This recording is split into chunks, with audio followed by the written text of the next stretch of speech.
Salut à toi, je suis super content d'être dans tes oreilles ce matin pour ce mois d'avril. On est le samedi 13 avril et je te partage encore une idée et la manière de l'intégrer à ton quotidien. Et aujourd'hui, je te parle de l'expression créative. Et j'ai envie de commencer par te dire que ce n'est pas une compétence qui est réservée aux artistes. Quand tu t'exprimes créativement, c'est un bon moyen de te connaître. Ça peut te permettre de mieux te découvrir et d'aller en profondeur. Regarde l'exemple de mon podcast. Au début, j'ai commencé avec l'envie simple d'aider mes auditeurs à se créer une vie heureuse. Ça fait 5 ans. J'en ai fait mon activité.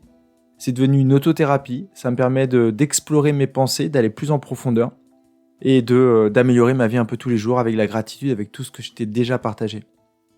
J'utilise aussi ma créativité pour publier sur mes réseaux car je considère que moi, toi, nous tous, on a des choses à partager et de potentiellement donner des idées à d'autres. Tu n'as qu'à demander aux peintres, aux écrivains, aux chanteurs, même aux danseurs, comment leur art leur a permis d'avancer dans la vie. Je considère que c'est un peu comme l'apprentissage dont je t'ai parlé dans un épisode précédent.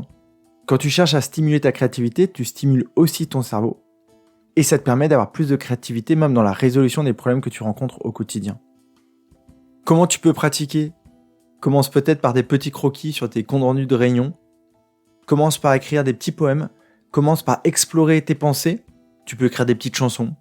Tu peux faire de la pâte à modeler. Tu peux mettre un tube sur Spotify et danser. Et j'ai envie de te dire, profite de ce travail créatif pour arrêter de te juger. Car oui, au début, ça sera pas top. Tes mouvements ne seront pas très fluides. Ton trait de crayon ne sera peut-être pas comme tu aimerais qu'il soit.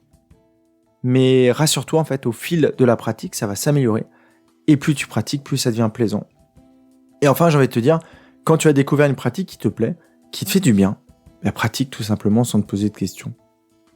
Pour être sûr de le faire, ce petit croquis, ce petit poème, cette petite exploration de tes pensées, intègre-le à ta routine, peut-être matinale, 5 minutes d'écriture, 10 minutes de danse, 10 minutes de dessin, de peinture.